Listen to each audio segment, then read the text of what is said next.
तो हाथरस में बड़ा हादसा हो गया। कई लोगों ने अपनी जान गंवा दी, लेकिन अभी भी उनके आश्रम में उनके सेवादार और अनुयायी लगातार पहुंच रहे हैं।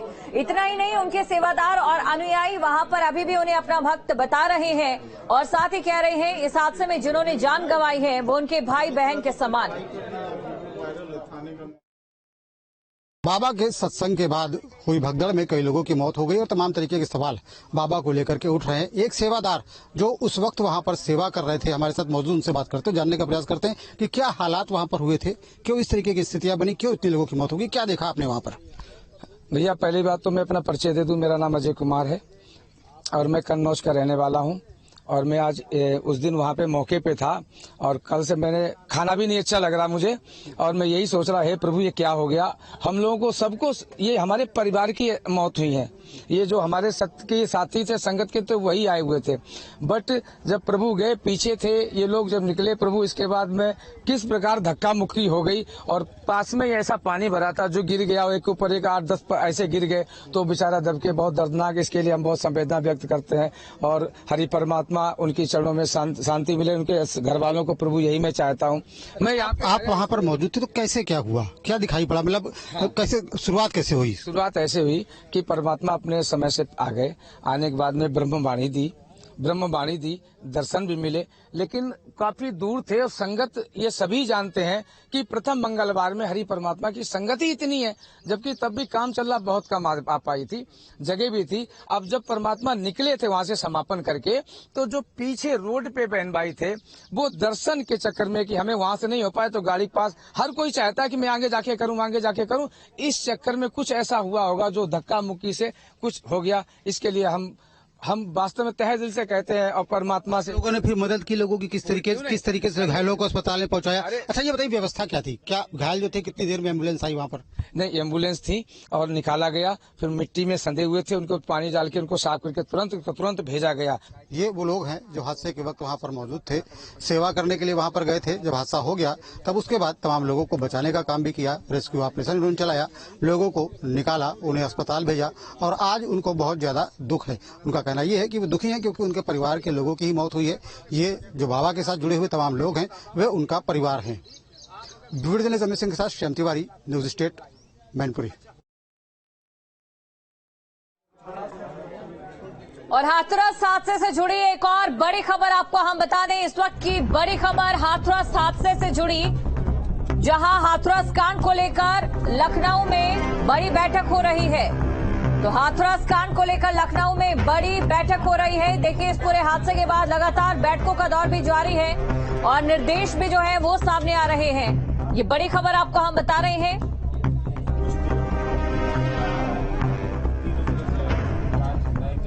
तो ये जानकारी आपको दे दें, हाथरस कांड को लेकर लखनऊ में बड़ी बैठक होने वाली है और लखनऊ में हाथरस कांड को लेकर नैमिषारण्य गेस्ट हाउस में ये 5 बजे बैठक होने का समय था, लेकिन अभी देखिए जो बैठक है वो शुरू हो गई है,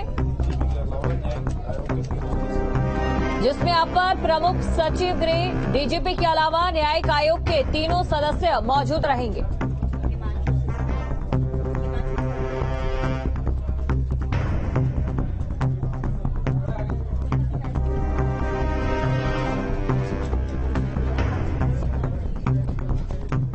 और खबर पर अधिक जानकारी के साथ संवाददाता हिमांशु हमारे साथ बने हुए। हिमांशु, क्या अपडेट?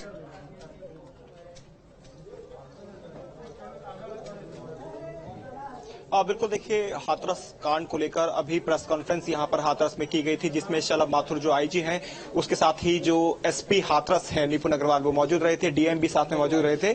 उन्होंने अब तक का जो काम पुलिस के द्वारा किया गया, जो कार्रवाई इस पूरे घटनाक्रम को लेकर की गई उसके बारे में बताया। कुल मिलाकर 6 लोगों की अरेस्टिंग के बारे में उन्होंने बताया, जिसमें 2 महिलाएं 4 पुरुष शामिल हैं और कुल मिलाकर देखा जाए तो अब तक के घटनाक्रम को उन्होंने बताया कि मीडिया के सामने रखा कि जो इनके वॉलंटियर्स थे इनकी एक बड़ी चूक रही थी इस पूरे घटनाक्रम के अंदर, क्योंकि जब बाबा वहां से निकल रहे थे उनके चरण रज लेने के लिए पब्लिक को कहा गया था और पब्लिक जब वहां जाने लगी तो उनको रोकने की कोशिश की गई और रोकने की कोशिश के दौरान ही अचानक से भगदड़ वहां पर मच गई और वॉलंटियर्स के खिलाफ रहा है और नाम भी सामने आ चुके हैं, गिरफ्तारियां भी हो रही है। लेकिन बड़ा सवाल ये कि जो अंधभक्ति है, अंधविश्वास है, उसकी विचारधारा को कैसे गिरफ्तार किया जाएगा?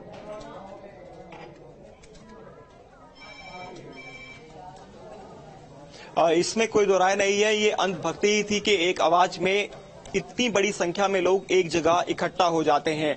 लगभग 80,000 की परमिशन ली गई थी। एलआईयू की रिपोर्ट के अंदर जो लोग वहां इकट्ठा हुए वो लगभग 2.5 लाख से ज्यादा की संख्या में थे। आप इस बात से अंदाजा लगा सकते हैं कि 80,000 की परमिशन लेनी थी और 80,000 लोग पहुंचने थे, लेकिन 2.5 लाख लोग वहां पर पहुंचे और जब वहां भगदड़ मची तो इतने लोगों की मौत हो गई। आंकड़ा 123 पर पहुंच गया। तो ये अंधभक्ति ही कही जाएगी, वो भी 21वीं सदी के अंदर, जब सब लोग जानते हैं कि वास्तव में इस तरह की चमत्कारी की जो बातें की जाती हैं वो होती नहीं है। और इससे पहले भी देखा गया है, तमाम बड़े बाबा जो अपने आप को भगवान का दर्जा देते रहे हैं या भगवान मानते रहे हैं, वो सलाखों के पीछे भी गए हैं। किसी का नाम मैं कोट नहीं करना चाहूंगा। उसके बावजूद भी यहाँ पर किस तरह से जो भोले बाबा अपने आप को बता रहे थे, सीधे तौर पर जनता को किस तरह से भ्रमित कर रहे थे या ये कह रहे थे कि उनके चरण रजों की धूल जिसको भी कहीं पर परेशानी है अगर वो लगा देंगे तो वो ठीक हो जाएगी। क्या आप विश्वास कर सकते हैं कि साइंस की इस दुनिया के अंदर 21वीं सदी के अंदर ऐसा होना संभव है कि पहुंचाने के लिए? हाथरस में सत्संग के दौरान हुए इस हादसे में 121 लोगों ने अपनी जान गंवा दी और इस दौरान बहुत से लोग ऐसे हैं जिन्होंने अपनों को खो दिया। ऐसे एक बुजुर्ग जब अस्पताल पहुंचते हैं एक तस्वीर लेकर अपनी पत्नी को खोजने के लिए, लेकिन अभी तक उनकी पत्नी उन्हें नहीं मिल पाई तो उन्होंने रोते हुए दास्तां कैमरे पर बयां की। क्या नाम है आपका? नाम श्री चंद्रपाल है। क्या आप यहाँ पे आए हैं, क्यों आए हैं, किस तरह से आप इतने दिनों से घूम रहे हैं? कितने दिन हो गए? ऐसा है कि हमारी पत्नी है तो सोमवार घर से आई कि वहाँ जाएंगे बिछवा आए, बिछवा तो गत्ते मैंने बैठा रहो किराए में कि सकुलाबाद जाएंगे। कहाँ गई थी आपकी पत्नी? बे गई थी पहले बिछवा जी। बिछवा क्या था बिछवना में? क्या था वहाँ पे? वहाँ प्रयास बनाया प्रभु का। प्रभु कौन प्रभु? साकार बिस्वरी का। क्यों कहते हैं आप साकार? ऐसा पहले भोले बाबा कहता है जी, अब साकार बिस्वरी का नाम तो कुछ और है। सूरजपाल। तो सूरजपाल साकार बिस्वरी बने। साकार बिस्वरी बनने के बाद में उन्होंने सत्संग किया। तो अब आपके साथ में आपकी पत्नी जब एक्सपायर हो गई, इतना बड़ा हाथरस में हादसा हो गया, 100 से ज्यादा लोग मारे गए और लोगों के मारे जाने के बाद में आप दर दर की ठोकर खा रहे हैं, फिर भी आपकी पत्नी नहीं मिल पा रही है। तो क्या कहेंगे उस बाबा के बारे में जो आपके पास आपके उसके सेवादाई जो है मुलाकात करने नहीं आए? तो कहें हम तो कह रहे हैं, खुली कह रहे हैं, ठीक है क्या आप सामने आइए, क्या इसको सच्चाई दिखाइए, क्या मेरा शक तो ढूंढ के दीजिए हमको। कितने सालों से टच हैं आप बाबा? हमें 14-15 साल थे। 15 साल हो गए आपको? पत्नी तो ज्यादा है। बाबा ने आप क्या मतलब आपने बाबा के सत्संग में जाकर क्या देखा जिससे आप टच हुए? ऐसा है देखा तब देखो उससे कछुए मतलब हम तो कोई पुड़िया न वहाँ देखो जाएगा बाद में कहते बहुत पुलिस पड़ी है। तो बाबा के आश्रम कहाँ होंगे? आश्रम आप गए थे? हम तो गए हैं, देखो ग्वालियर ज्यादा तंगड़ा है, सिर्फ तंगड़ा ग्वालियर आश्रम में का, और ढोसा, आगरा, खिल्ली, हम तो बहुत जगह गए हैं। और बाकी साथ में क्या होना चाहिए? अरे हमें कराता का दंड मिले, हम दंड भुगत रहे हैं, दर की ठोकरें खा रहे हैं, दर की ठोकरें खा रहे हैं बेटा। हम सभी से आप दर की ठोकरें खा रहे हैं तो क्या बाबा को तो आप सामने आते क्यों? आप भाई चोरी गाड़ी तुमने कहा आप तो चोर खुद बन रहे हो। सब स्टेट की टीम ने लगातार बात करने के बाद में हाल जाना कि बाबा ढोंगी कहाँ चला गया, क्या होना है बाबा का, क्या बाबा जेल जाएगा या बाबा झेल जाएगा। मैं मयंक वशिष्ठ, न्यूज स्टेट, हाथरस। इस पूरे हादसे के बाद बाबा के आर्मी के चर्चे सोशल मीडिया पर हो रहे हैं, देश में लगभग हर जगह हो रहे हैं। बाबा के पास उनके सेवादारों की एक लंबी चौड़ी फौज तो है ही, इसी के साथ बाबा के पास एक स्पेशल विमेन फोर्स भी है जो बाबा की सिक्योरिटी मैनेजमेंट का ध्यान रखती है। देखिए, बाबा की महिला कमांडो या यूं कहें कि उनकी सुरक्षा में तैनात जो महिलाएं हैं हमारे साथ वो बात करने के लिए हैं। मैम, आप सुरक्षा में तैनात रहते हैं, किस तरह का आपका काम होता है, क्या नाम है? हमारा नाम गुड़िया है। तो गुड़िया, ये में क्योंकि ऐसी परेशानियां होती, भूत जुड़ैल आते हैं जिनके पास, उनको बैठालना होता है, बस देखभाल करना। यहाँ पे कुछ आपकी ट्रेनिंग भी हुई है कि कैसे आपको भीड़ को मैनेज करना है, किस तरीके से आपने बाकी सारी चीजें करनी है? इतनी संगत होती, थोड़े थोड़े दूर में सब बहने भैया खड़े होते हैं, बस देखभाल करनी होती। ऐसे कोई ट्रेनिंग, प्रोफेशनल आपकी ट्रेनिंग नहीं हुई है कि कैसे आपको मैनेज करना है, कि इतनी बड़ी भीड़ आ जाएगी कैसे मैनेज करना, क्या सब ये नहीं हुई। कभी नहीं हुई है तो हम क्या बताएंगे। वर्दी नहीं लगाए थे, हमारी वर्दी इस समय घर पे रखी है, हम ऐसे ही से। क्या किसके रंग की वर्दी है? ब्लैक कलर की, गुलाबी कलर की। गुलाबी कलर की। हाँ।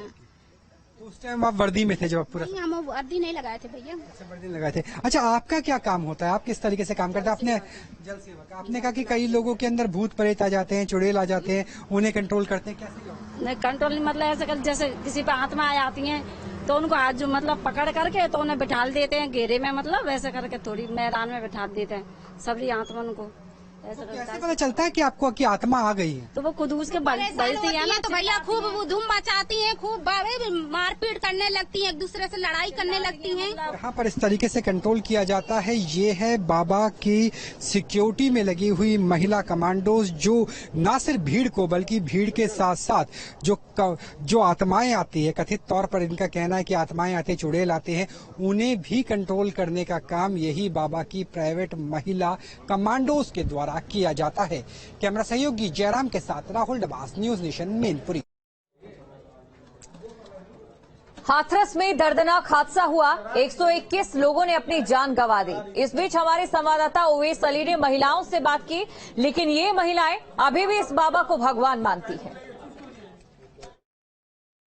हाथरस सत्संग में जो लोग गए थे उसमें से बहुत सारे लोग सुरक्षित भी लौटे हैं, और जो सुरक्षित लोग लौटकर सत्संग से आए हैं वो हमारे साथ हैं। हम उस गली के अंदर एटा की मौजूद है, जहां पर लगभग इस गली के बहुत सारे लोग सत्संग में बाबा को सुनने के लिए गए थे, बाबा के प्रवचन सुनने के लिए गए थे। क्या कुछ वहां पर हुआ, कैसा वहां का मंजर रहा और कितने लोग सुरक्षित वहां पर लौटे, किस तरह की उनकी आस्था है, हमारी मौजूदगी उन्हीं लोगों के साथ है। सीधा उनसे बातचीत करते हैं। आंटी, क्या नाम है आपका? मेरा नाम तो मुन्नी देवी है। मुन्नी देवी जी, आपके इस गली के कितने सारे लोग सत्संग में गए थे, क्या सुरक्षित लौट आए हैं?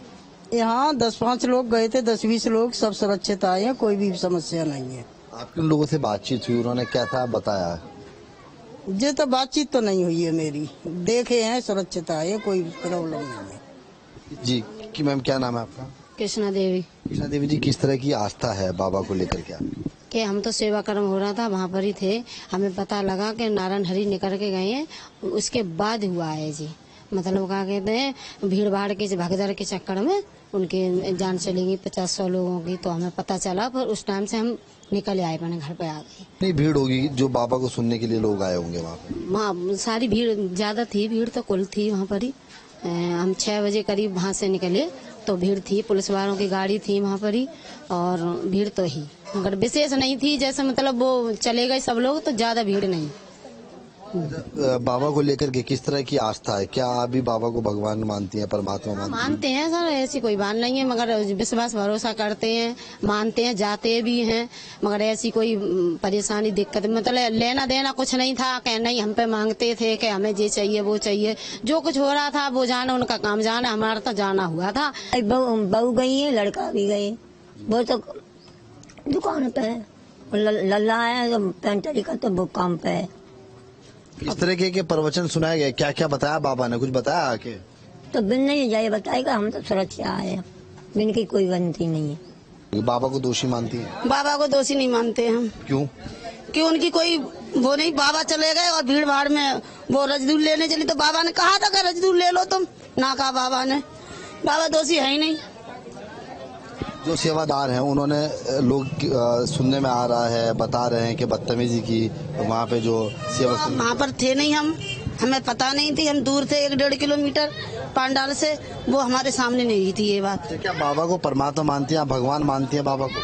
वो हम उन्हें परमात्मा मानते हैं अपन के लिए, चाहे वो इंसान है चाहे कोई है, हम उन्हें परमात्मा मानते हैं। देखिए, सभी के अलग अलग तर्क हैं, और अलग अलग तर्क के साथ में जो लोगों की आस्था है उसके मुताबिक, लेकिन आस्था के मुताबिक अगर देखा जाए तो अंधभक्ति का कहीं ना कहीं चश्मा भी चेहरों पर लगा हुआ है, जो सच्चाई देखने के लिए अभी तक गुमराह है। बड़े मनोज की साथी दुआ सली, न्यूज स्टेट, एटा। और कासगंज में बाबा नारायण हरि उर्फ भोले बाबा का वीडियो वायरल करने वाला पूर्व सेवादार अभी भी फरार चल रहा है। इसी के साथ जब सुबह हमारी टीम वहां पर गई तो ये देखा गया कि वहां पर सुबह से लेकर अभी तक ताला लगा हुआ है। उर्फ मनकू के घर के बाहर खड़ा हूँ। लोग यहाँ पे मनकू सिंह के नाम से इन्हें जानते हैं। ये मनकू सिंह वो ही हैं, रणजीत सिंह मनकू सिंह, जिन्होंने कल बाबा के खिलाफ वीडियो बना के अपलोड की थी और कई गंभीर आरोप लगाए थे। ये कहा था कि मैं पूर्व सेवादार हूँ और वहाँ जो जो काम होते थे इन्होंने आरोप लगाए थे उस वीडियो में। लेकिन अब ये घर से नदारद हैं और घर खुल नहीं रहा है। सुबह से कई बार बात हो चुकी है। हमारे जो साथी हैं कासगंज के, इनकी फोन पर, मनकू इनको जानते भी हैं पर्सनली, और कई बार फोन पर बात हुई, यहाँ इंतजार भी उनका किया, लेकिन उन्होंने बार बार यही कहा कि अब मुझे जान से मारने की धमकियां आ रही हैं और मुझे डर लग रहा है, इसलिए बैठ नहीं दे रहे। क्या क्या कहा उन्होंने? बिल्कुल, जब से मैंने लगातार संपर्क कर रहा हूँ मनकू से और बात करने की कोशिश कर रहा हूँ। एक बार मनकू ने कई बार फोन नहीं उठाया, फिर एक बार फोन भी उठाया तो मनकू का कहना है कि मुझे फोन से धमकी मिल रही है और तरह तरह की बातें कर रहे हैं। ऐसा है, तुम ये वीडियो नहीं अपलोड करोगे, नहीं चलाओगे, नहीं किसी को बैठ दोगे, ऐसे उनका कहना है। इसलिए हम डरे हुए हैं, तो यहाँ से निकल चुके हैं। अब बता रहे थे कि मैं बाहर हूँ, अभी नहीं आ सकता हूँ, अब थोड़ा वेट करो। घुमा रहे हैं, लेकिन अभी तक ऐसा नहीं लग रहा है। ये लग रहा है कि उनको धमकियाँ मिली हैं, इसलिए वो डर चुके हैं। कहीं घर में कैद हैं या कहीं चले गए हैं, ये भी कहना संभव है। तो उतना अब तो फोन ही उठाना उन्होंने बंद कर दिया। लगातार प्रयास जारी है, उनसे प्रयास भी कर रहे हैं कि कहीं मनकू से बात हो जाए, लेकिन अब मनकू फोन उठाना बंद कर दिया है। भाई लगातार ये कह रहे थे कि मुझे धमकियाँ मिल रही हैं, इसलिए भाई मैं अब नहीं बैठ दे पाऊंगा। तो कुल मिलाकर ये घर है उनका। सुबह जब हम यहाँ पर आए थे तो उनके छोटे भाई हमें जरूर मिले थे, लेकिन उसके बाद से दरवाजा बंद है। उन्होंने ही अपने फोन से हमारे संवाददाता की बात मनकू से कराई थी, लेकिन उसके बाद एक और संपर्क से मनकू से संपर्क हुआ, जो जानकार मित्र थे, उनके माध्यम से भी संपर्क हुआ। उनसे भी उन्होंने बात करी, लेकिन यही कहा कि नहीं, बाबा के लोग मुझे धमकी दे रहे हैं और अब मैंने कुछ बोला तो मेरे खिलाफ कुछ और बड़ा हो जाएगा। कुल मिलाकर